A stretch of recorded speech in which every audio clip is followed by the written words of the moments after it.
My name is Jerome, just like she said. And basically, I just wanted to just talk about like how I started as a climate reporter and like what writing climate articles means. So when I started the climate reporter last November, and yesterday was our 1 year anniversary. Well, 2 days ago was our 1 year anniversary, and we now have writers. We have a photographer in Hong Kong, and we have a writer in Hong Kong, and we have writers in California, Dubai, London yesterday, and two in Florida, Texas, like all over the place. And basically, these are just youth that are writing stories about how the climate crisis is affecting you or your community, or they're writing stories about how the climate crisis is just affecting humanity in general, and just writing like news articles. And the one that I think is like the most interesting, just personally, is like writing stories about like how the climate crisis has impacted you, is because we don't really hear about that in the news that much. Like we may hear about like fires raging in California, or like a huge earthquake or a natural disaster, but we never hear about the people that are actually affected. We just hear about the news reporters like interpreting it their own way. And I think the climate reporter's main push is that giving the news back to the people and just like allowing them to tell their stories from their own perspective, and giving the environmental movement basically like its own chance to like tell its narrative without having to rely on another news source to like misconstrue it possibly, and just like not represent us the way that we want to be represented. And that's like the whole goal of the climate reporter, is to build that platform where we're able to like tell our news the way that we want it to. So yeah, that's the climate reporter. I'm trying to screen share, but I don't know how to.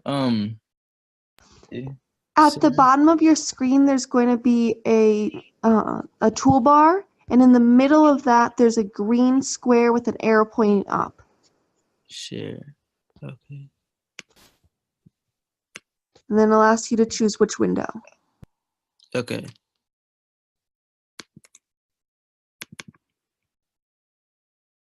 Okay. Do you guys see it? Oh, yes. Okay, so this is our okay, so this is our homepage right here. And basically this is like where we have recent climate news, where people just talk about the latest news that's happening in their community. And then we have opinion editorials, which is where either like people talk about their personal stories, or talk about like how they're interpreting like the environmental movement and like what it's doing. Like people are writing about the EPA and like how it's being like changed, and like how the EPA is like not working the way they want it to, which is like an environmental organization in the United States. And then we have a section at the top. We have like a toolbar that has like, we like divide the stories up into like films, technology, policy, like all these different things.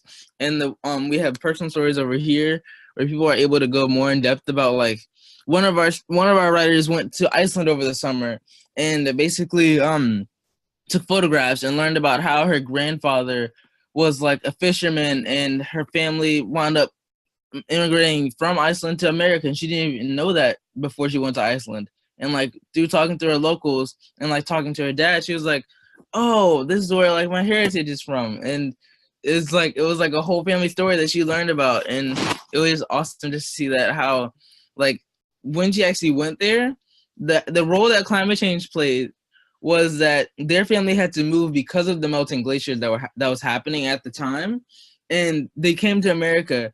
And then when they came back, she saw that all that was left of her father's community was just a barren landscape, because of all of the ice that just melted and didn't like, it fed into a lake that gave them all their food, but the lake had dried up now, so there was no place for them to farm.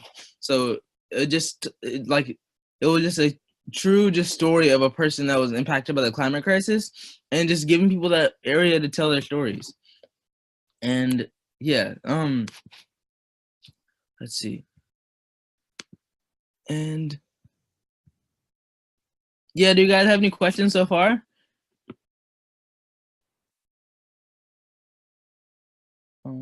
Okay. So yeah, so the how to actually write a news article, like how to actually write an environmental news article that's not that's like representative of the community. So in order to like write like a news article that like is like people look at it and say, oh, I want to read this, and like they say like, oh, this is pretty cool, I might want to like write a story like this too. Like what I do is that, let me go to one of the articles that we recently made. Let's see.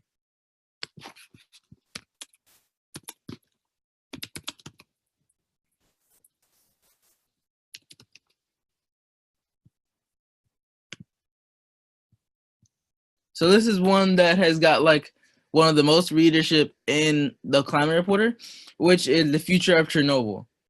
And the first thing that you see is that it has a really good graphic on the front of it, and it takes up a lot of space.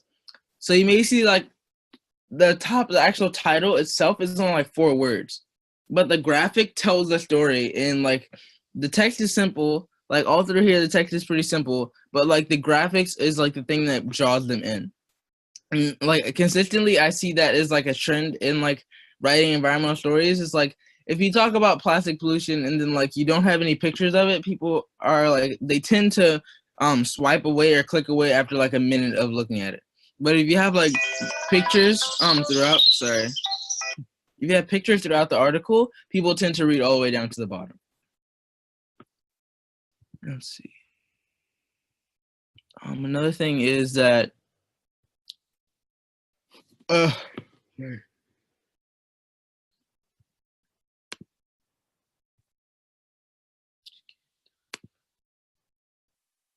also another thing about writing articles for the environmental movement is that people love to hear of just truth and just like not worrying about the actual structure of like, oh, he has such good language and like he's using such big vocabulary, but people are really interested in just like you telling your true story. And that's like something that is like hard to like realize at first, and like people aren't like really concerned about that because we're in the midst of a climate crisis, and people don't have the time to like read about like really crazy and like really over the top like writing, but they want to hear like, oh, this is what they're going through, and like this is how we can help like with solutions. Just keeping that in mind and not worrying about like all the different formatting. Don't make it like it's like really crazy and like no one like can understand it, but like just make sure like that shouldn't be like the focus of your article. Like the focus should be your story.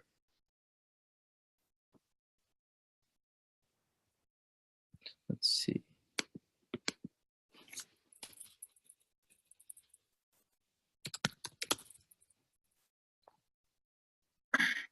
Hello, everyone.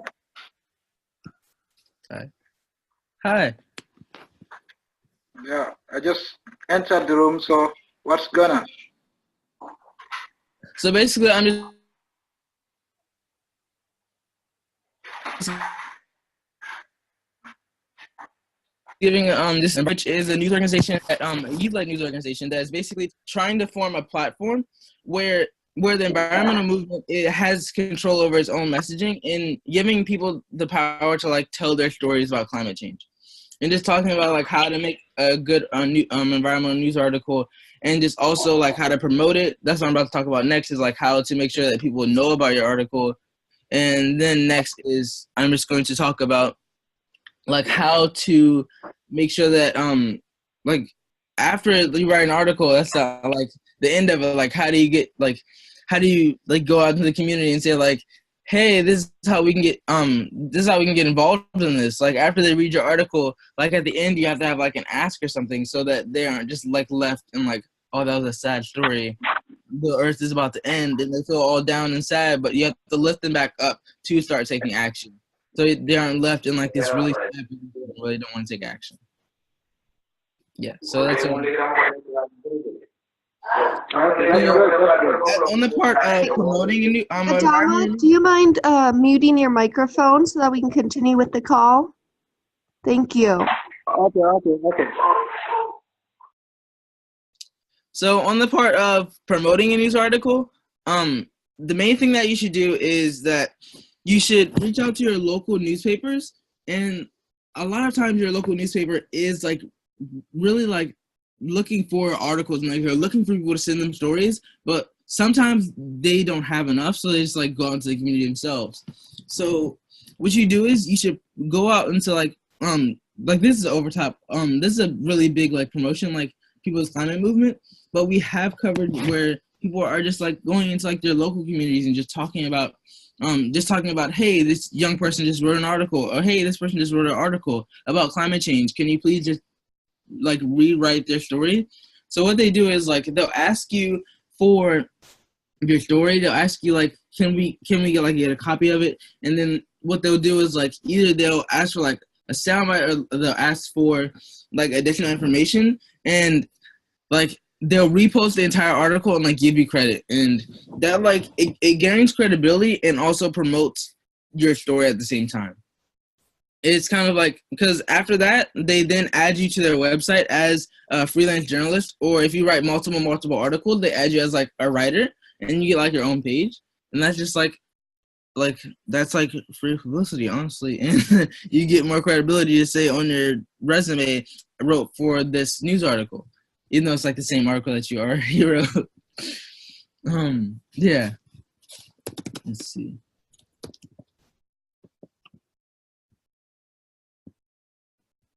So also, oh no, sorry, it's the wrong thing.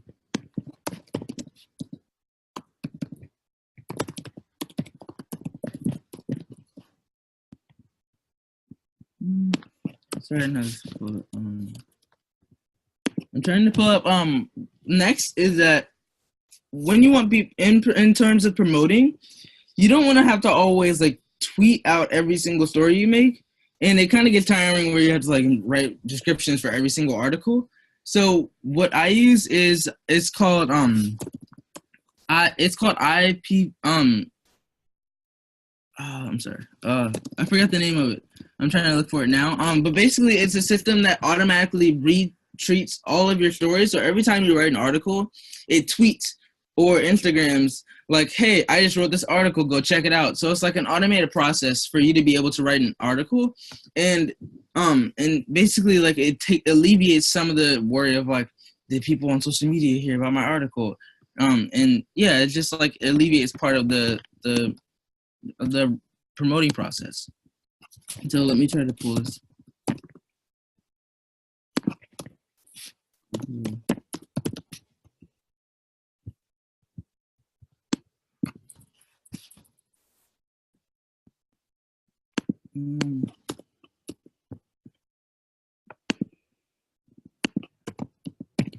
Sorry, I'm trying to find it.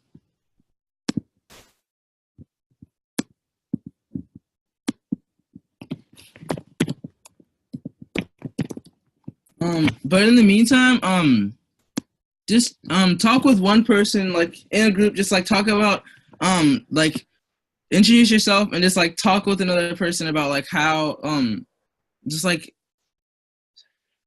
sorry. Just talk with another person about how you see how you want to write an article, and like if you wrote an article about environmental journalism and like the next week, what would a topic you'd be interested about? I have to like find this like find the widget so we can come back after that. Like for 2 minutes, just talk about that.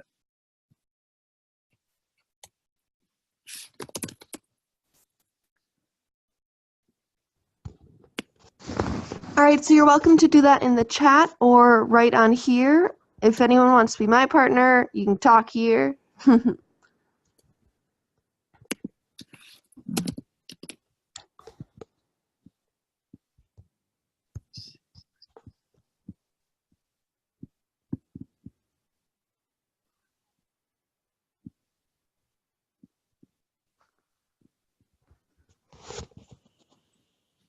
Okay.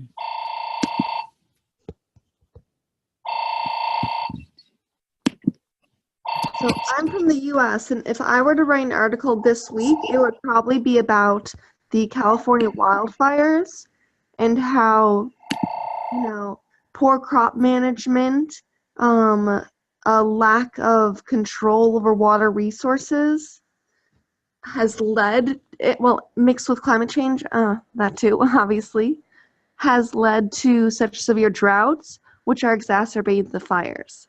So now in California, as well as in Chile and in Russia and other countries that have large tracts of woodland that are just up in blaze year round, their fire season is no longer, a 6-month season or an 8-month season. It's year round. It's never ending, which is really difficult because, well, you don't get a break if everything is always on fire.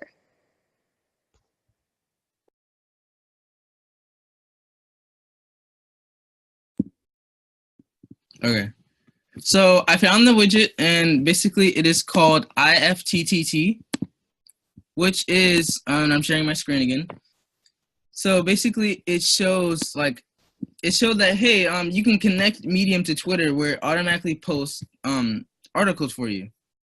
So if you all want to sign up now, you can just go in the sign up area, and you can sign up to connect it to Instagram, connect it to Snapchat, or any social media platform that's in your community, and people will know about it automatically.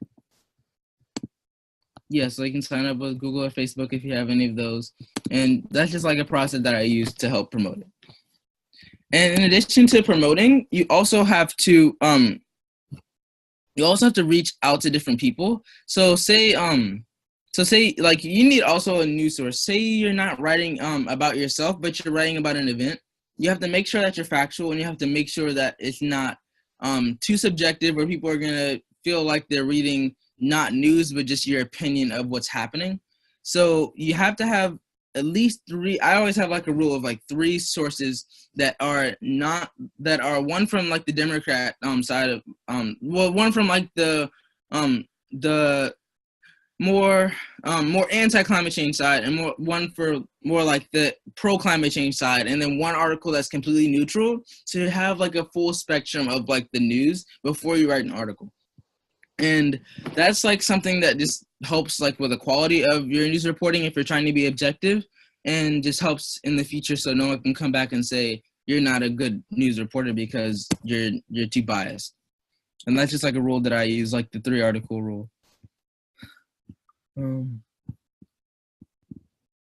Yeah.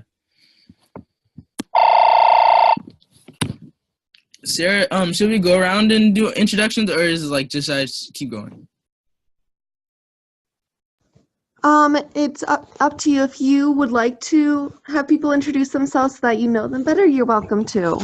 We typically don't on our calls, but if we did it today, it'd be nice too. Okay. I just go with the flow and just not do it. Okay. So yeah, another aspect of journalism is that you need to have it where you have to have a select readership. So you have to have a set style of people that are going to read your articles every time, and that's only comes from you developing your style. So when it comes to style, it can come from color scheme like this. The startup has green and blue, and their color scheme is oh, I like this design, so I'm just gonna keep reading these articles because I just love seeing their art. And then for other people, I know it is, yeah, here we go. The new, which is a news publication that loves they write extremely long articles, but what they tend to do is have one graphic at the top, and they have a bunch of words going all the way through and very little pictures. If you know that your audience that you're tailoring to loves not looking at pictures, then continue doing that. And if you know your audience likes to see a bunch of pictures that maybe you took or you selected off the internet, that you are you have a really good sense of photography and art in itself, you should keep using photography, and maybe just write articles about this photo, or about the impact of art on the climate change movement. And yeah, just making sure that you're staying true to your audience, and not being not saying that you have to make every article the same, but if you're trying to like grow your audience, make sure that you keep your same core of audience, and then you can switch it up to like talk about different topics to increase your amount of readers over time. Okay, and one question that I always get is people say, hey, what social media platform is best to promote my article on?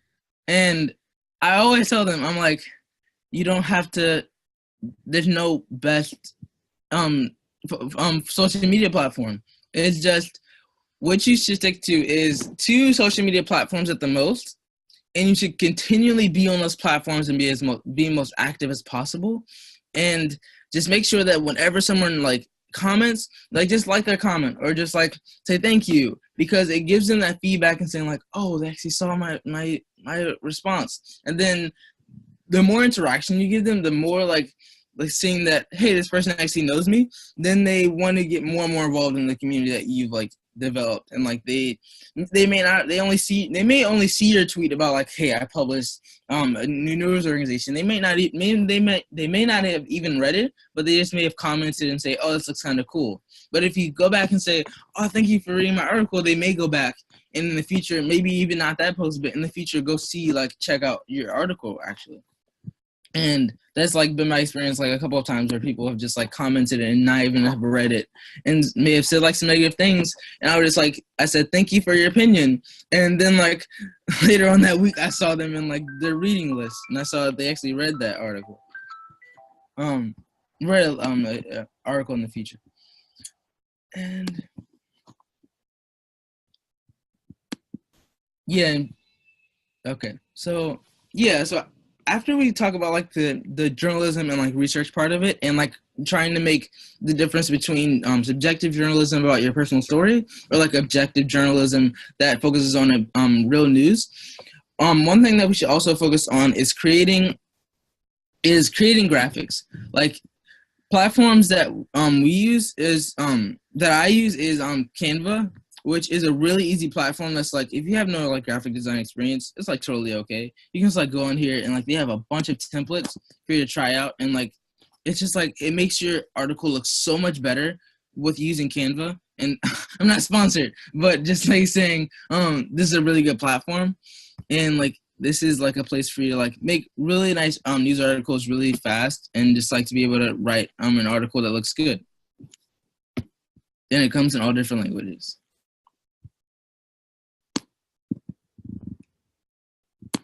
And Canva is the best. That's what I use to make all our Care About Climate graphics. oh, so cool. Yes, I love it. It's so easy to use. I am so like not good with technology and I can figure it out. Whereas like with Photoshop or other apps where you start with a completely blank slate, Canva really makes it easy for you to just fill it in. Yeah. Awesome. So we did have one question. Mogisha, one of our mentors, asked if you're able to write an article about him, or if there's a process for if someone wants, to solicit an article written by you, or if they should submit an article. What is the process for that? Oh, I should have gone over that. Okay. Sorry. Yeah, so what you do is just email me. Or no, don't email me. So, email me, sorry.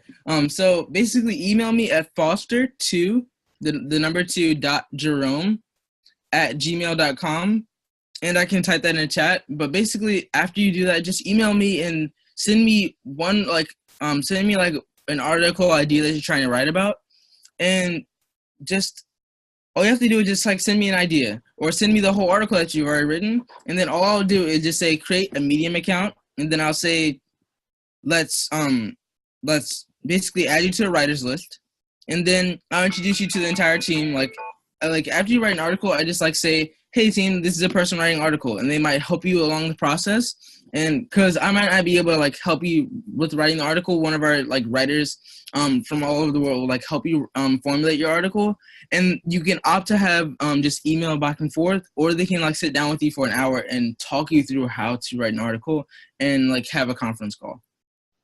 And I personally don't write the stories. If you want me to write a story, I can do that. But I really like love it when like if you can just like write it yourself, because then you have like the power of like telling your own story, and like I'm not interpreting it in a way that is not what you wanted to do, and I don't want to like misconstrue your story because like it's your story, and I don't want to mess it up.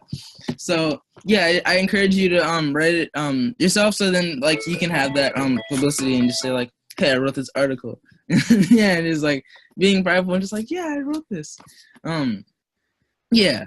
So it's a pretty easy process. Just email me, send me the article idea or the full article already, and I want you to shoot it to the team. And if you have a full article already, all you have to do is create an account and fill out the profile on medium.com, and I'll basically you like copy and paste it into like the Medium like website. They formatting it, everything like it's already formatted, and basically what I do is that I just like I publish it on our homepage so people can see it.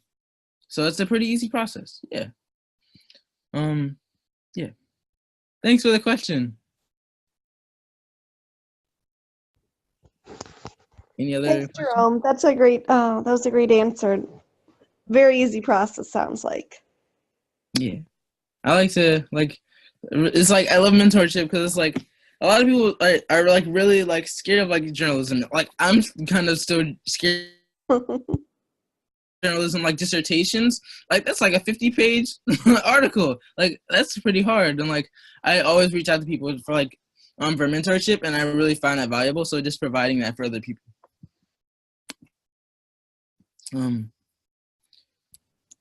The slideshow that I had is like it's not pulling up for some reason. Like it's not sharing. You're not able to share your screen with it, or it's just not working at all? Do you guys see it over here? It's not. The slideshow I made. Do you guys see it? No. Did you hit the share button again? Oh, and if it's in a different window, you have to hit share again and change the window that it's looking at. Oh, okay. Let me do that then.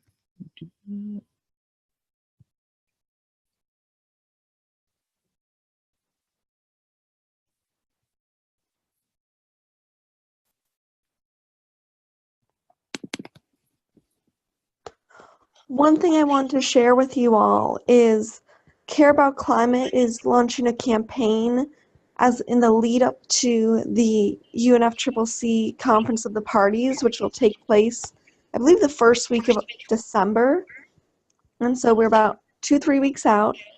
And we wanted to have people from around the world contribute their stories of climate action, climate justice, climate change, kind of sharing what's going on in their community, whether or not you're mobilizing for climate action, and what you see as, the next step, and then pushing for your political leaders to take action and be, really pushing for further engagement at the COP this year. So the program is called Sign for Change, and the hashtags for it are, I'll write them in the chat. Hashtag sign the number 4 change, and then Jerome's hashtag report on climate.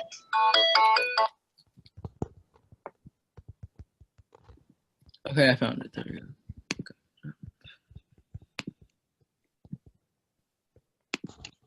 So if anyone's interested in learning more about this, I'm going to send it out in an email and share it in our WhatsApp group, but hopefully all of you can participate in that. So, okay. Here's my slideshow. Okay. So this is like just talking more about the different social media platforms that you can post on, and just approximately like how many people use them. Facebook is like by far the largest, and then YouTube is the second largest. And for journalists, the platform that I find like most like helpful is Twitter and Facebook. Twitter and Facebook are like the like are just really easy to use for journalists because there's like an easy pipeline for you to like post articles on there as well. Yeah, and the next thing that I want to talk about was our upcoming speaking of that campaign, the Report on Climate campaign.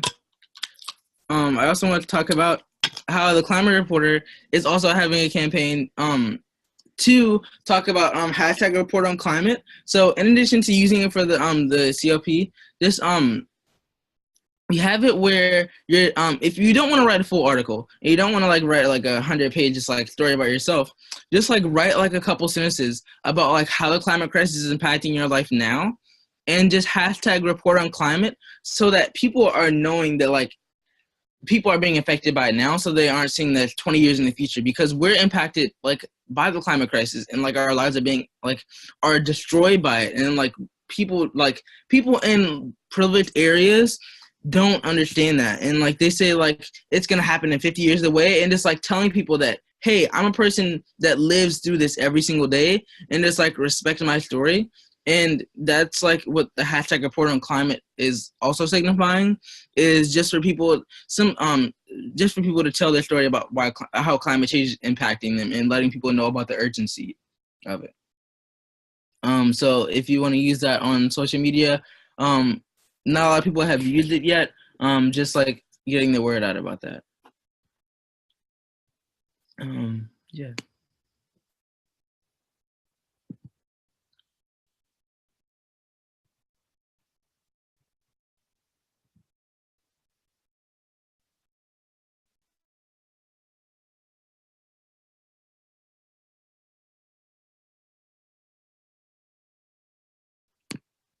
But I did. The Climate Reporter does really encourage its writers to talk with their elected officials, and just really get a connection with their government, because they might have an initiative that you didn't even know about, and maybe they're just having trouble. Like, say they have a plan that they've introduced, but they haven't told the public about it, and like they may be having trouble like promoting it, or like maybe the news isn't promoting it, and it's like going to your official's office like firsthand, is asking them about their climate change legislation. You might be surprised. Like I've been in some offices, and like they say, hey, we have a pretty good climate change plan, but no one's covering it. If you would cover it, that would be awesome. So yeah, just getting that relationship with your government, just like try to find a way to highlight some of the things that they're doing, either bad or good. Just like have that connection, so that a lot of people are worried and like talking about their government, specifically with like all the different things that are happening, like just globally, and just yeah, you have to have the connection to also gain leadership as well, and just knowing for yourself and just for your community, it really helps to know what your government's doing. And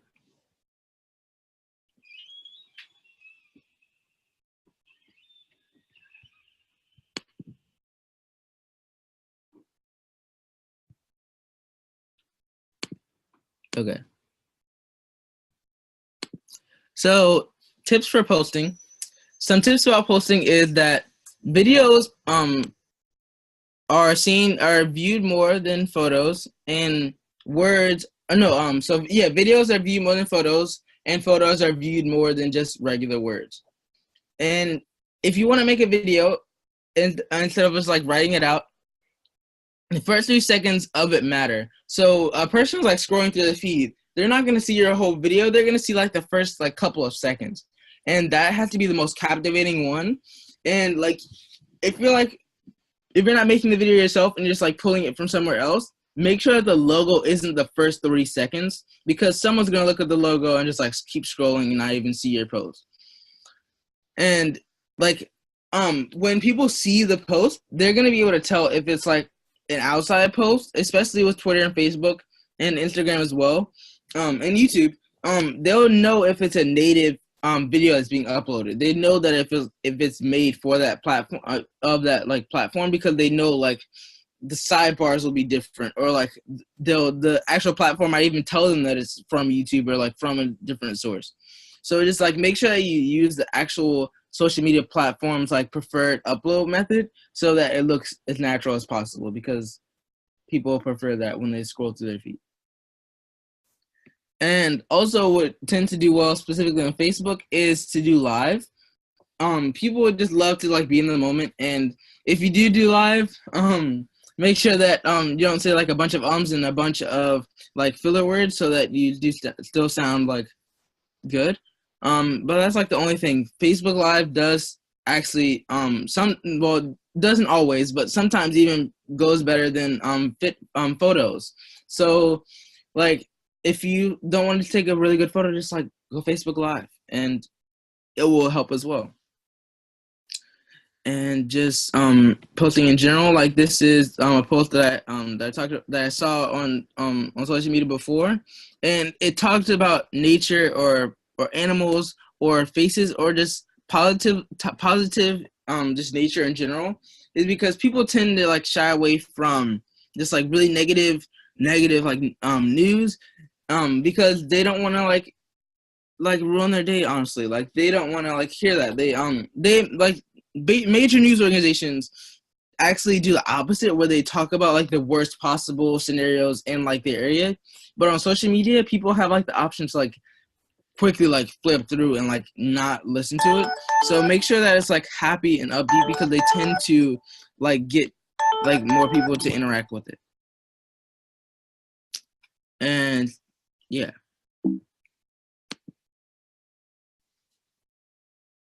And scheduling posts, specifically on Medium, which is the platform that basically I write articles on, Tuesdays and Saturdays are the best times, the best days to post. By far, like people read on those 2 days more than any other day. And if you want to get like really good publicity about your article, post 1 or 2 times per day. Well, 2 times preferably, because one time in the morning, like at 8 o'clock, and like one time right when people get off of work, whatever time that is for a different for your area, just like fill it out and say like, oh, people tend to get off of work at such and such time. Schedule it for that time, but 30 minutes to an hour after they get off, because a person right when they get off work, they don't want to read an article. They want to like relax. So like 30 minutes afterward, they might feel in the mood to like, hey, there's this cool article. So 30 minutes to an hour is the best for like posting on social media about your article. Let's see. I talked about that already. Are there any questions so far? If there are any questions, feel free to like say them or like unmute yourself, or just like send them in the chat box. Totally open the questions. There's a discussion going on right now about that graph you showed of all the different social medias and which ones are biggest. That one, yep, exactly. And Abraham asked why you don't use YouTube more for your posting. And so if you look in the chat, there were a couple of different answers. Twitter tends to be the forefront of breaking news in the U.S., but it depends on what country you're in. I've seen countries where it seems like WhatsApp has all the breaking news. So in that sort of context, you'd probably want to use WhatsApp and be sharing your articles in big groups. Facebook and Twitter have people engaged on chat, shares, and comments. There are people where people can interact easily via comments, chats, or groups, things like that. Did you have anything more to add to that? Yeah, so I would say that YouTube tends to be like if you're trying to like tell a story for like an extended period of time, articles like people that I see like make videos on social media typically tend to be from around 10 to 30 seconds. And if it's a minute, that's still pretty short on YouTube standards. And YouTube really promotes like long videos that are highly edited, and like it's really hard to get in the top news feed for YouTube, and you have to have a connection with like a content creator or like a high influencer on the YouTube space in order to get your video really really big and like for people to even more than like 10 people to see it. And YouTube is a good platform. It's not that good for journalists like writing a story. If you're more into like face to face like this and like good at like talking to people through video for say like 10 minutes, 10 minutes is like the best time to talk. If you're good at that part, I would say that you should use YouTube. But Facebook is I say is better in that for journalists, because you can just link your YouTube link your article that you've written already and just say, hey, go check it out, or hey, this is a cool thing to go read. But YouTube doesn't like have that just like simple, just like couple words like this is what you should check out, unless you're paying for it on their page, and that's a lot of money to give away, and like we don't make that much money as journalists anyway. Yeah, so that's why I would say like Facebook, Twitter, even Instagram. Like if you have a really good Instagram is photo based. So if you're a really good photographer as well, like that's a really nice platform for you to use. And a lot of people do use it in the US and Europe. So that's like a really good platform if you're trying to like if you're really good at photography. And that's like the different why I don't like use YouTube, because I'm not good at this aspect of just like talking to people in front of a camera. I'm more of just like using my words to just like yeah. So that answer your question? Okay. Thanks. Okay. So Mugisha asked a question. I don't know if you can see it. let's see. Was how many how many photos per blog post do you try to go for in specifically in climate journalism? So I tend to go for around, let me check my answers. I don't actually like keep track of like how many photos I use, but I would say just from like looking at the articles I have so far, I would say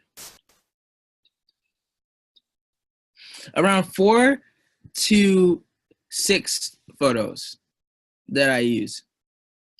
That's like the amount of photos, like every 3 paragraphs, I try to like throw in a photo. And just like break up the denseness of just like straight paragraphs all the way down. Yeah. Great, thank you. Okay. Do you still have more presentation, or should we open the floor to questions?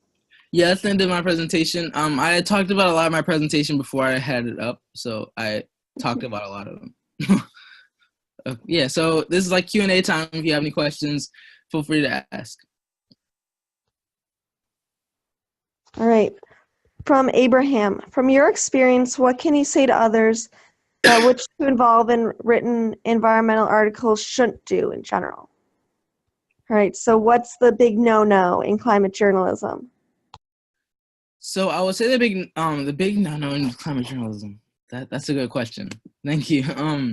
So the big no-no I would say is to be biased consistently, and to have clear like you have a no, that's not true. Let me think about this. One no I've seen. One thing I really like that you said earlier is that focus on the positive is what you should do. So I know, at least for Care About Climate, one thing that we say is a no-no is posting negative doomsday content. Yes. It's like, oh my God, the whole world's gonna die. Yeah, that doesn't help anybody. Like at the end of the day, they're gonna be sad. They're not gonna like be an activist. They're just gonna go home and be like, oh, well, the Earth's gonna die. We only have 12 years left. What am I gonna do? Yeah. So for me, I just looked it up, and the biggest no-no that I see is actually when you write an article, don't quote too much. So Actually, like I've seen that people like quote vomit. Like what I like to say is like big chunks of paragraphs that are not even yours, and like it makes it feel like I'm reading someone else's work and not yours. So like try to quote like I'm not gonna like limit the amount of quotes you can use, but like make sure that the majority of your article is not quoting or like not like referencing something else, but like referencing like specific details and like specific like paraphrasing is the best, is because you're synthesizing information and just like making it as clear as possible for people to easily understand it. And typically people speak in not a just like clear and succinct way, and if you're able to paraphrase it, oftentimes it's better than using a quote. So that's like a big no-no that I see, is like using too many quotes. It's personal pet peeve. Great, thank you. Any other questions? We have about 5 minutes left of the call.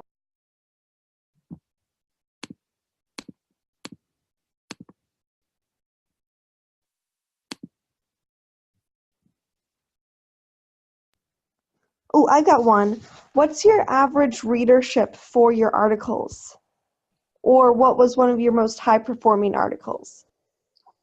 So one of my most high performing articles is it got 1,600 views, and my typical readers is around 74 at this moment. So around 74 people read my article, and on a daily basis, I have 50 people that go and like read my article. So wait, that didn't make sense. No, yeah, typically every day I get around 75 readers. So that's like typical, yeah. I don't have story by story breakdown though, but like on a daily basis, 75 readers. And the best article, what was that about? That one that got over 1,000 views? It was about me, honestly. It was just about how I started the Climate Reporter. And the stories I do the best is when I just talk about journalism in general and just talk about climate journalism and just like the intersectionality of like youth and activism, being like of age and activism. That's awesome. Oh, and that also brings me to say, people love it when you say you go out into the community and just like do something really amazing. Don't be like shy to write about it, because people love hearing about that and like love reading about it. So like if you go out into the community and do something awesome, just feel free to just like jot it down and just like post it, and like people will read it. It's like people love just like hearing a good story. It doesn't even have to be about the rest of the world. Like just be by yourself. You're more interesting than you think. You're not like, yeah, people love like reading about people like yourself. Yeah. Nice. Isaac just asked, what are some challenges you face in obtaining the information for your article? Kind of what's your research process? So some challenges I've faced. Oh. I've faced a lot of like challenges. So I've like tried to go to my government firsthand and like talk with like elected officials, and I've seen that they tend to like not answer your question per se. They tend to like walk around it. So like a lot of research that I do is like I try to go like face to face and like or try to email them specific people. But you have to be mindful that they're trying to be as secretive as possible, because they don't want you to like blow up a huge story and then like they're like in trouble or something. So they try to keep like themselves like they try to like not answer a question as much as possible. And I say that's a really big hurdle that I am still going through, and I don't know the quiet way. I don't know like the way to get that. I'm still working on that. So that's something I'm struggling with right now. Is like making sure that people are open about like what they're doing in the environmental space.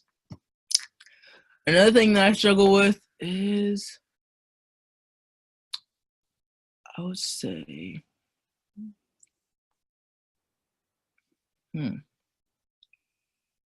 oh, I used to struggle with making articles too long.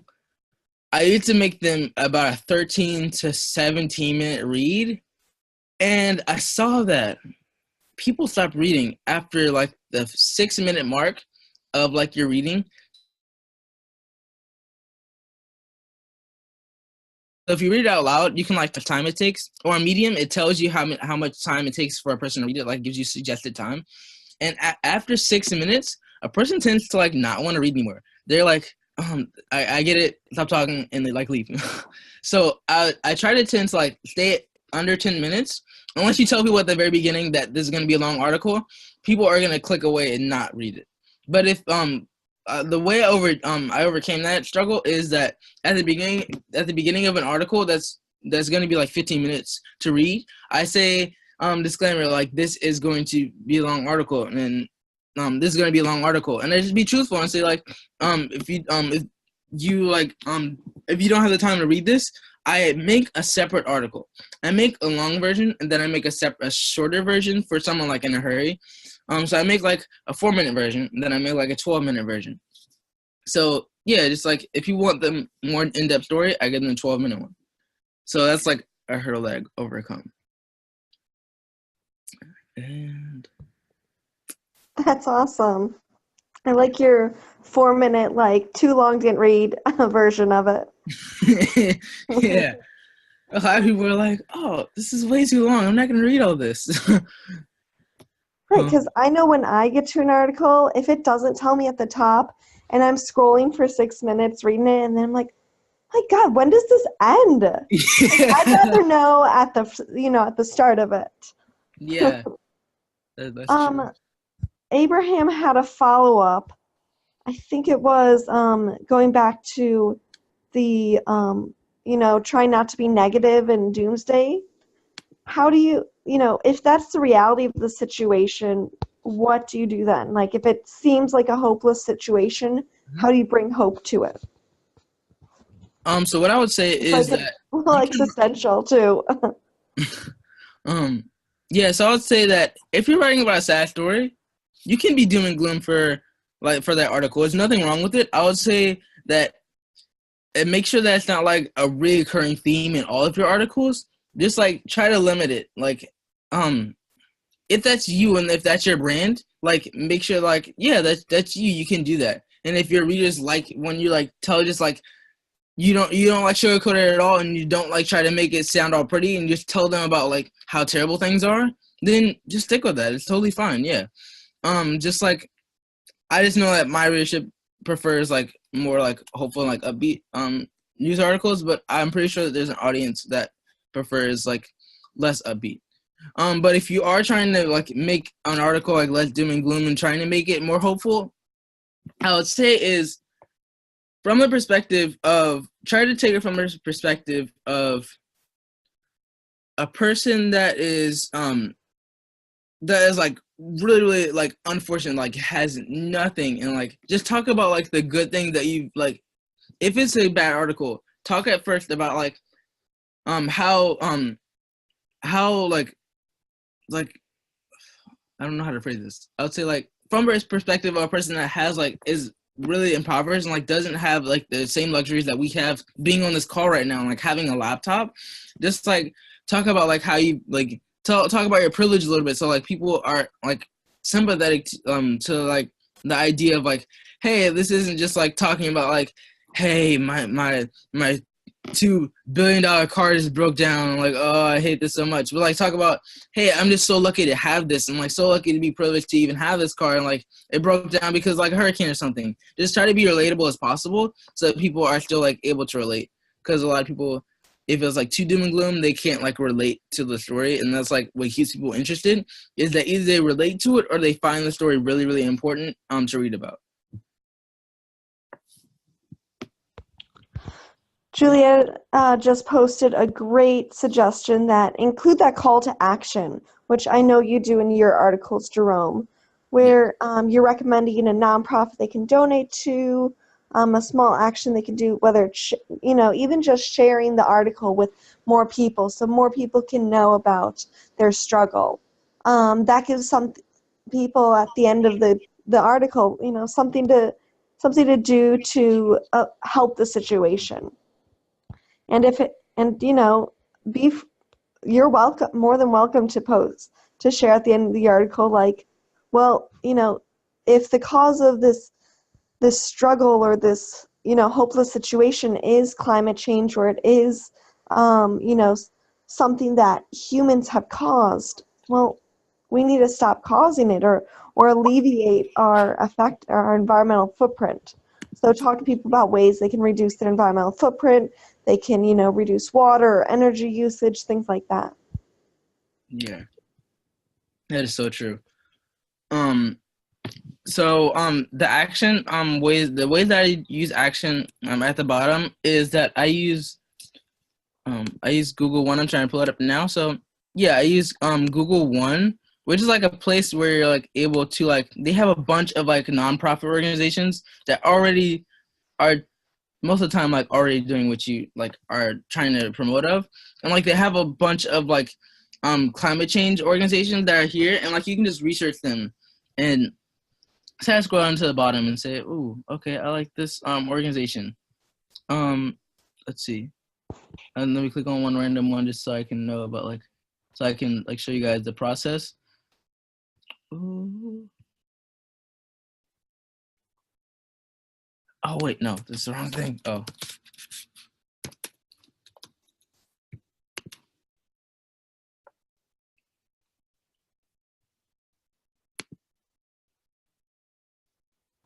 Wait, I've never seen this or heard of this before. This looks awesome.